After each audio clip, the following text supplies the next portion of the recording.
وضاحت کے ساتھ اس بات کا حکم دے دیا کہ تم نے اپنے چہروں کو دھونا ہے، تم نے اپنے ہاتھوں کو دھونا ہے، تم نے اپنے سر کا مسح کرنا ہے اور تم نے اپنے پاؤں کو دھونا ہے۔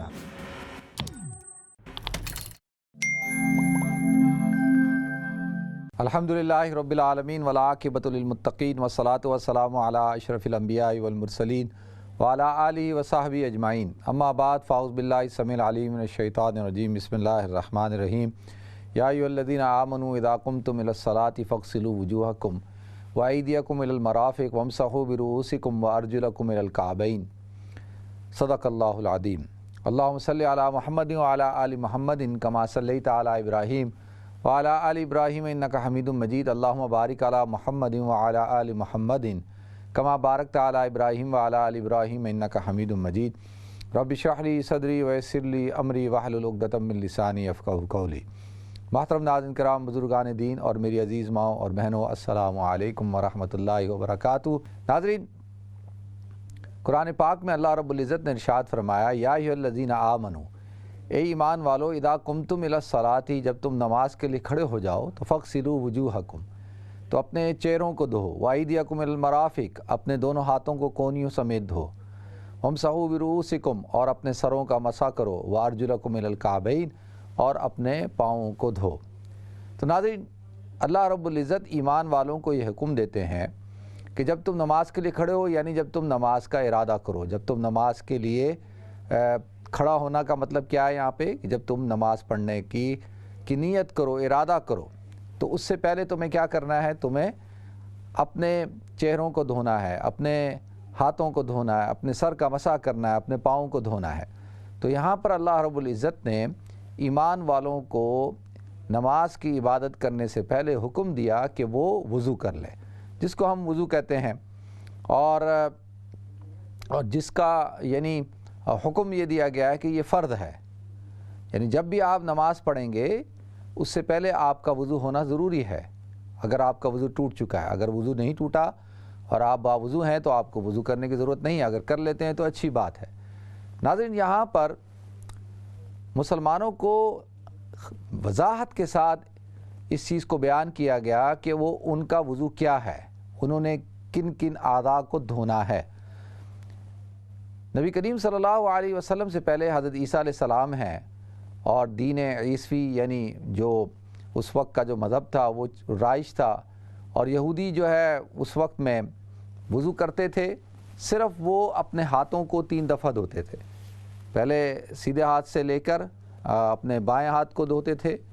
اور 3 دفعہ، یعنی ایسے لیا، ایک دفعہ اس ہاتھ کو دھویا، پھر دوسری دفعہ اس کو دھویا، پھر تیسری دفعہ اس کو دھویا، تو پھر تیسری دفعہ اس کو دھویا، تو یعنی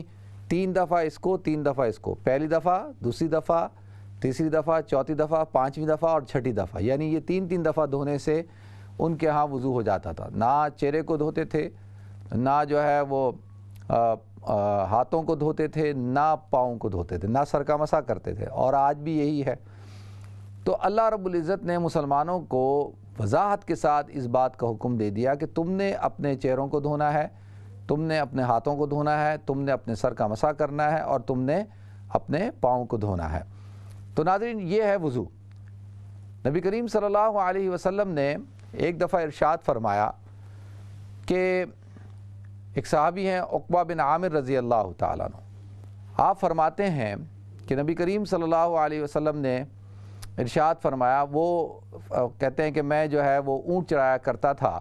اور میرے ذمے جو تھا اونٹ چرانا تھا، اور میں ایک دن اونٹ چلا کر آیا تو روزانہ کی ترتیب ہوگی کہ شام کو حضور اکرم صلی اللہ علیہ وسلم کی مجلس میں جایا کرتا تھا۔ ایک دن اللہ کے رسول صلی اللہ علیہ وسلم نے ارشاد فرمایا، دیکھو کہ جو شخص اچھی طرح وضو کرتا ہے اور اس کے بعد پھر 2 رکعت نماز پڑھتا ہے تو اللہ تعالیٰ اس کے اوپر جنت کو واجب قرار دے دیتے ہیں۔ تو حضرت عقبہ بن عامر رضی اللہ تعالیٰ عنہ اس بات سے، یہ بات سن کر بہت خوش ہوئے نبی کریم صلی اللہ علیہ وسلم کی، اور بہت خوشی کا اظہار کیا۔ تو ساتھ ہی حضرت عمر رضی اللہ تعالیٰ عنہ کھڑے تھے، اور انہوں نے کہا کہ عقبہ، تمہارے آنے سے پہلے نبی کریم صلی اللہ علیہ وسلم نے ایک اور بات بھی ارشاد فرمائی تھی، تو کہا کہ وہ کیا بات تھی؟ آپ نے فرمایا کہ نبی کریم صلی اللہ علیہ وسلم نے ارشاد فرمایا کہ جو شخص اچھی طرح سے وضو کرتا ہے اور پھر اس کے بعد کلمہ شہادت اشہد ان لا الہ الا اللہ وحدہ لا شریک لہ واشہد ان محمدًا عبدہ ورسولہ کلمہ شہادت پڑھ لیتا ہے تو اللہ رب العزت اس کے لیے جنت کے 8 دروازوں کو کھول دیتے ہیں۔ اب آپ دیکھیں کہ یہ کتنی بڑی فضیلت ہے وضو کے حوالے سے کہ جنت واجب ہو رہی ہے، جنت کے 8 دروازوں کو کھول دیا گیا ہے۔ تو ناظرین، اس وضو کی اتنی اہمیت کیوں ہے؟ کیوں اللہ رب العزت نے ہم مسلمانوں کو حکم دیا کہ ہم نماز پڑھنے سے پہلے جو ہے وضو کریں؟ دیکھیں، انسان جو ہے وہ غافل ہے،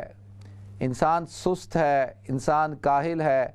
انسان ضعیف ہے، اور انسان کے اندر جو ہے وہ مادہ پایا جاتا ہے نسیان کا،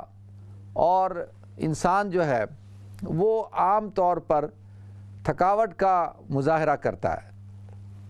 تو عبادت سے پہلے، خاص طور پہ نماز کی عبادت سے پہلے اس لیے حکم دیا جا رہا ہے کہ بھئی آپ وضو کر لیں، اور وضو کرنے میں کیا ہوگا کہ جب آپ اللہ کے سامنے کھڑے ہوں گے تو آپ کے اندر بشاشت ہوگی، آپ فریش ہوں گے، آپ اپنے اندر تازگی کو محسوس کریں گے، اور جو ہے اللہ کے سامنے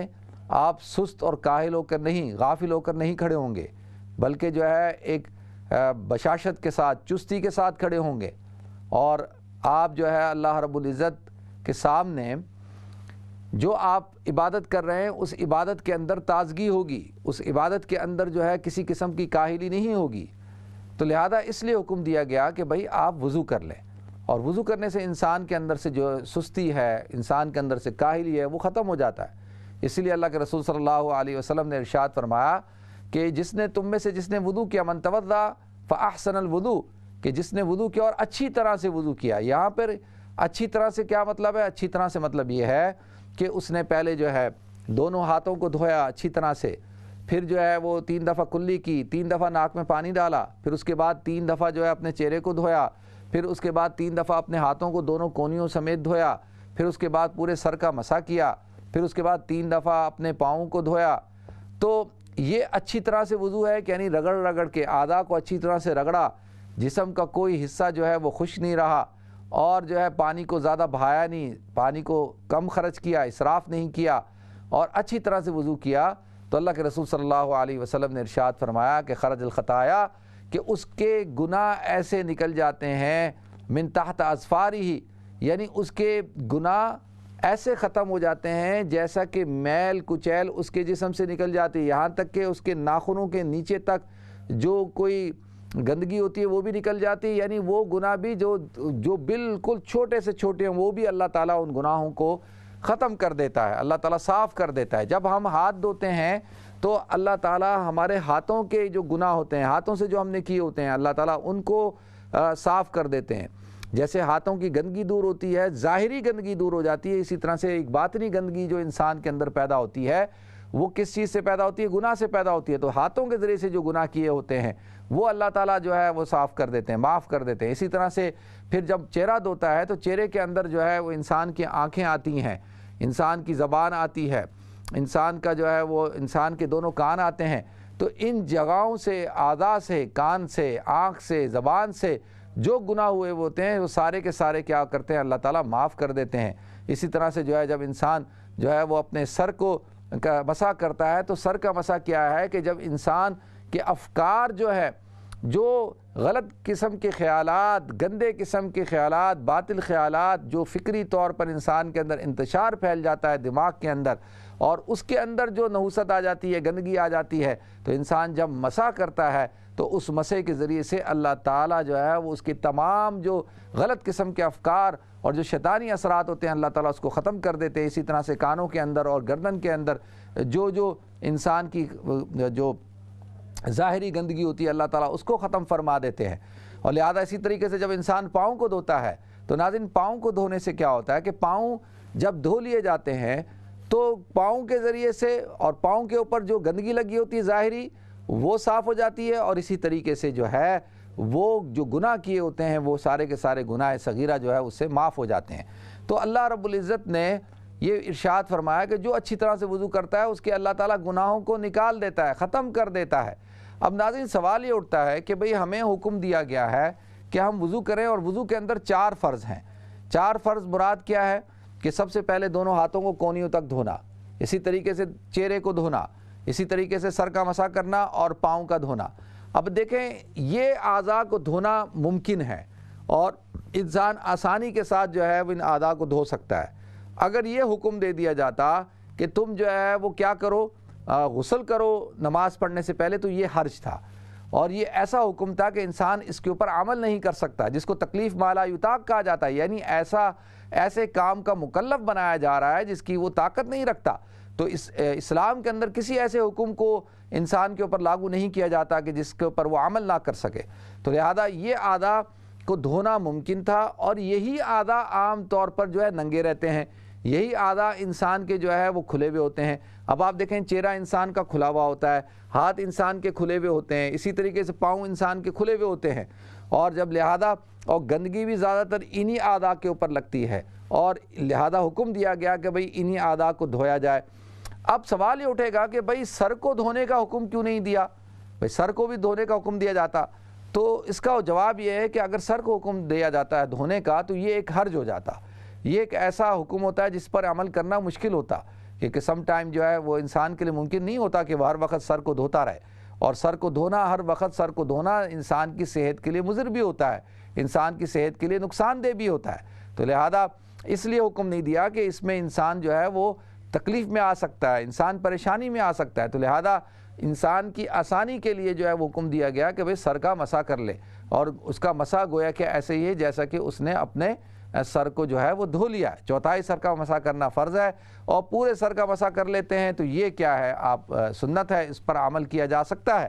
تو لہذا ناظرین یہ اسلام نے جو ہے بنیادی طور پر ہمیں وضو کرنے کا حکم دیا۔ اب اس سے آپ کو اندازہ ہوگا کہ اسلام ایک دین فطرت ہے، اور اسی لیے اسلام کے اندر جو ہے فطری طور پر انسان جو ہے وہ نظافت پسند ہوتا ہے، صفائی پسند ہوتا ہے، انسان کے اندر فطری طور پہ یہ بات اس کو پسند ہوتی ہے کہ صفائی ہو، گندگی سے وہ دور رہتا ہے، نجاست سے وہ دور رہتا ہے۔ تو لہذا اس لیے اسلام نے یہ حکم دیا کہ النظافہ شطر الایمان، کہ جو صفائی ہے وہ ایمان کا جزو ہے، شطر ہے، النظافہ نصف الایمان، کہ نظافہ جو ہے طہور شطر الایمان، کہ نصف ایمان ہے، ایمان کا جز ہے۔ اسی وجہ سے ہے کہ جیسے کہ ایمان اسلام کو شرک اور بدعات اور غلط رسوم سے جو ہے پاک صاف کر دیتا ہے، اور اسی طریقے سے جو نظافت ہے یہ بھی انسان کی ظاہری اور اعضاء کو جو ہے پاک صاف کر دیتی ہے، اور غلط قسم کی جو نجاستیں ہوتی ہیں، گناہوں کی جو نحوستیں ہوتی ہیں، اس سے جو ہے وہ انسان جو ہے وہ نکل جاتا ہے۔ تو لہذا اس لیے حکم دیا گیا کہ بھئی نماز پڑھنے سے پہلے جو ہے وہ وضو کر لیا جائے۔ اب سوال یہ اٹھتا ہے کہ ایک انسان ہے، اس کا وضو ہے، اس کا وضو نہیں ٹوٹا، اب وہ نماز پڑھتا ہے، تو کیا نماز پڑھنے سے پہلے اس کو وضو کرنا ضروری ہے؟ نہیں، کیونکہ جو شرط ہے نماز کی وہ طہارت ہے، اور طہارت اس کو حاصل ہے۔ ہاں اگر یہ کر لیتا ہے تو نور علی نور ہے، اسی لیے علماء نے ارشاد فرمایا کہ اگر آپ نے ایک وضو سے ایک نماز پڑھ لی ہے، اور اگر آپ دوسری نماز پڑھنا چاہتے ہیں تو ٹھیک ہے، آپ پڑھ سکتے ہیں، اور شرعی طور پہ کوئی ممانعت نہیں ہے، آپ کو اجازت ہے، آپ پڑھیں، لیکن بہتر کیا ہے کہ آپ جو ہے وہ وضو کر لیں، کیونکہ وضو کرنے سے کیا ہوگا کہ آپ کے اندر فریشنس پیدا ہو جائے گی، بشاشت پیدا ہو جائے گی، اور آپ جو ہے نماز جو ہے وہ سستی کے ساتھ نہیں پڑھیں گے، کاہلی کے ساتھ نہیں پڑھیں گے، بلکہ چستی کے ساتھ پڑھیں گے، اور نماز کے اندر جو ہے وہ جو عام طور پر انسان سست ہو جاتا ہے اور غافل ہو جاتا ہے، اس کا دھیان اللہ کی طرف نہیں لگتا، تو وہ کیفیت ختم ہو جاتی ہے۔ اسی لیے اللہ کے رسول صلی اللہ علیہ وسلم نے ارشاد فرمایا کہ جو شخص جتنی اچھی طرح سے وضو کرتا ہے ناظرین، وہ اتنی اچھی طرح سے اس کی نماز اس کی اچھی ہوگی۔ مثال کے طور پہ اگر وضو میں اس کا اہتمام نہیں ہے، اب وضو کا اہتمام کیا ہے؟ وضو کا اہتمام یہ ہے کہ بھئی آپ جو ہے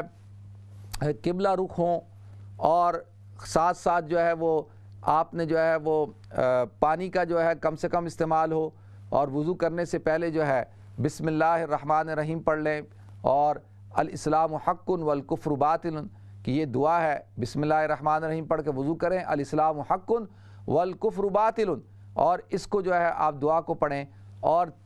ہر عضو کو اچھی طرح دھوئیں، تین دفعہ دھوئیں اور رگڑ کر دھوئیں، اور آپ وضو کرنے کے بعد جو ہے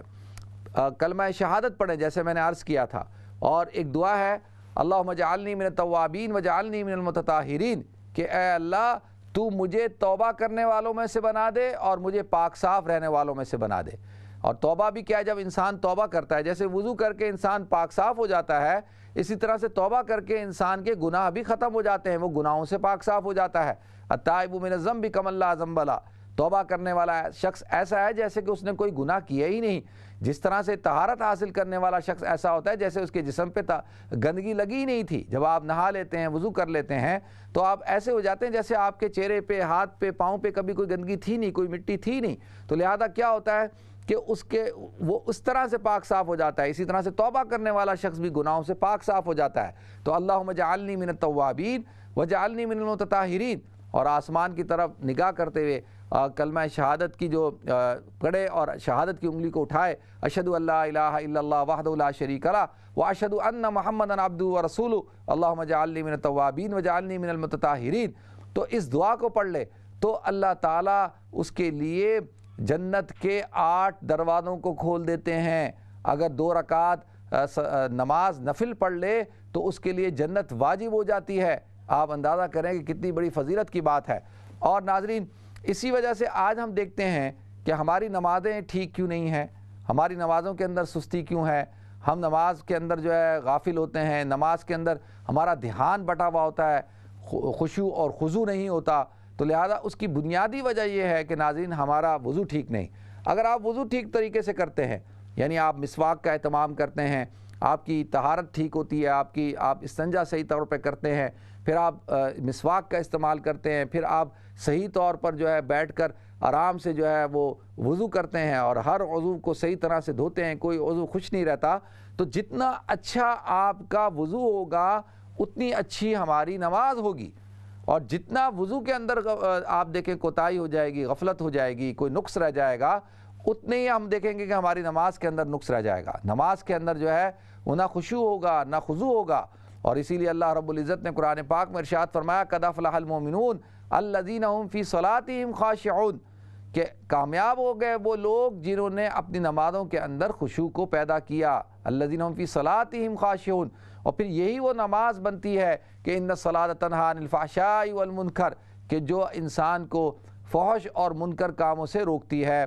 تو لہذا آج کی نماز ٹھیک نہیں، اس لیے ہماری زندگی ٹھیک نہیں، اس لیے ہمارے معاملات ٹھیک نہیں، اس لیے ہماری نمازیں جو ہے ہمیں گناہوں سے نہیں روک رہی، اس لیے آج کی نمازیں ہمیں جو ہے وہ اللہ سے دور کر رہی ہیں۔ کیونکہ جو شخص نمازی ہوتا ہے تو وہ تو گویا کہ اللہ کے ذکر کے ساتھ ہوتا ہے۔ اقیم الصلاۃ لذکری، قرآن کہتا ہے کہ بھئی نماز کو قائم کرو میری یاد کے لیے۔ تو نماز تو اللہ کا ذکر ہے، اور جو نمازی آدمی ہوتا ہے وہ اس کو ہر وقت اللہ کا دھیان ہوتا ہے، اور وہ اللہ سے دور ہو ہی نہیں سکتا۔ تو لہذا یہ ساری چیزیں ہیں۔ ہم دیکھتے ہیں کہ نمازی آدمی ہے لیکن جو ہے وہ اس کی زندگی کے اندر ترتیب نہیں ہے، وہ گناہ کرتا ہے، غافل آدمی ہے، سست آدمی ہے، بے دھیان آدمی ہے، اور وہ دکھلاوے کے لیے عبادت کرتا ہے، جلدی جلدی کرتا ہے، اور اس کے اندر کوئی خشوع خضوع نہیں ہے۔ تو بنیادی طور پر ناظرین اس کی بنیادی وجہ کیا ہے کہ اس کا وضو ٹھیک نہیں ہے۔ تو لہذا وضو کی بڑی اہمیت ہے، اور وضو کا خیال رکھنا چاہیے، وضو کا اہتمام کرنا چاہیے، اور بغیر کسی وجہ کے وضو کو نہیں چھوڑنا چاہیے۔ صرف ایکسکیوز بنا کر وضو چھوڑ دیا جائے۔ ہاں کوئی شخص اگر بیمار ہے، اگر کوئی شخص جو ہے فَإِلَّمْ تَجِدُوا مَاءً فَتَيَمَّمُوا صَعِيدًا طَيِّبًا، کہ اگر تم پانی نہ پاؤ تو پھر تیمم کر سکتے ہو، یعنی اگر پانی نہیں ہے تو آپ تیمم کر سکتے ہیں۔ اگر آپ بیمار ہیں اور ڈاکٹر نے منع کیا ہے کہ بھئی پانی استعمال کرو گے تو بیماری بڑھ جائے گی تو آپ تیمم کر سکتے ہیں۔ اگر یہ ہے کہ بھئی آپ کو کوئی زخم ہو گیا ہے، کوئی چوٹ لگ گئی ہے کہ اس کے اوپر آپ وضو نہیں کر سکتے، تو اگر وہ ہاتھ یا پاؤں پہ ایسی جگہ پہ ہے، پورے یعنی جو اعضائے وضو ہیں ان میں سے کسی ایک عضو پہ چوٹ ہے، پاؤں پہ ہے یا ہاتھ پہ ہے، تو پھر آپ کو اس جگہ کے اوپر مسح کرنا ہوگا، باقی اعضاء کو دھونا ہوگا۔ لیکن آپ اگر پانی کو استعمال کرنے پہ قادر نہیں ہیں تو پھر آپ کو اللہ رب العزت نے، شریعت نے، نبی کریم صلی اللہ علیہ وسلم نے یہ آسانی کا معاملہ فرمایا ہے کہ کیا کرو کہ تیمم کر لو۔ اور تیمم بھی گویا ایسے ہی ہے جیسے کہ تم نے جو ہے وہ پانی سے وضو کیا، جیسے کہ تمہیں پانی پاک صاف کرتا ہے، اسی طرح سے تیمم بھی تمہیں جو ہے وہ پاک اور صاف کر دیتا ہے۔ اور اب سوال یہ اٹھے گا کہ بھئی تیمم تو مٹی سے کیا جاتا ہے، پتھر پہ ہاتھ مارے جاتے ہیں، تو بظاہر تو ہماری کوئی نجاست ختم نہیں ہوتی۔ تو لہذا ایک بات تو ہمیں یہ سمجھنے کی ضرورت ہے کہ ہمیں اللہ تعالیٰ نے مٹی سے پیدا کیا ہے، ہماری اصل جو ہے وہ مٹی ہے۔ تو تو لہٰذا ہماری اصل مٹی ہے تو اللہ تعالیٰ نے ہماری پاکی اور طہارت بھی اس کے اندر رکھ دی ہے، تو لہٰذا جب ہم تیمم کرتے ہیں تو اس سے بھی ہمیں طہارت حاصل ہو جاتی ہے۔ اگر کوئی شخص تیمم کا منکر ہو اور وہ کہہ کہ میں تیمم کو نہیں مانتا، یہ تیمم کیا چیز ہے، تو لہذا وہ شخص اسلام سے خارج ہو جائے گا، کیونکہ قرآن پاک میں اللہ رب العزت نے وضاحت کے ساتھ جس طریقے سے وضو کرنے کا اللہ تعالیٰ نے طریقہ بیان کر دیا اور اللہ تعالیٰ نے حکم دے دیا، اسی طریقے سے اللہ تعالیٰ نے تیمم کے بارے میں بھی قرآن پاک میں جو ہے وہ ارشاد فرما دیا ہے۔ تو لہذا ناظرین، اسلام ایک بڑا پریکٹیکل دین ہے، ایک بڑا اللہ تعالیٰ نے اس دین کے اندر بڑی فوائد رکھے ہیں، بڑے فوائد ہمارے لیے رکھے ہیں۔ اور آپ دیکھیں دنیا کے جتنے بھی مذاہب ہیں، دنیا کے مختلف مذاہب کے اندر عبادت جب کی جاتی ہے تو ان کے ہاں اس قسم کا کوئی تصور نہیں ہے، وضو کا کوئی تصور نہیں پایا جاتا، استنجے کا کوئی تصور نہیں پایا جاتا۔ تو لہذا ہمارے ہاں الحمدللہ اسلام کے اندر جو ہے وہ پورا ایک فلسفہ موجود ہے، پورا ایک تصور موجود ہے، پورا ایک طریقہ کار موجود ہے، یہاں تک کہ ہمیں نبی کریم صلی اللہ علیہ وسلم نے جس طریقے سے وضو کرنا سکھایا، اسی طریقے سے اللہ کے رسول صلی اللہ علیہ وسلم نے ہمیں استنجا کرنے کا طریقہ بھی بتایا کہ بھئی استنجا کیسے کیا جاتا ہے۔ اور یہودی مذاق اڑاتے تھے، لیکن اللہ کے رسول صلی اللہ علیہ وسلم نے ارشاد فرمایا کہ میں انا بمنزلت ابیکم، میں تمہارے لیے ایسا ہوں جیسے تمہارا والد، کہ تمہیں ایک ایک چیز سکھاتا ہوں۔ تو یہ اس دین کے کامل ہونے کی نشانیاں ہیں، یہ دین کامل ہے، یہ ناقص نہیں ہے، اس کے اندر ایک ایک چیز کو بیان کر دیا گیا۔ اللہ تعالیٰ مجھے آپ کو ہم سب کو عمل کرنے کی توفیق عطا فرمائے۔ وآخر دعوانا ان الحمدللہ رب العالمین۔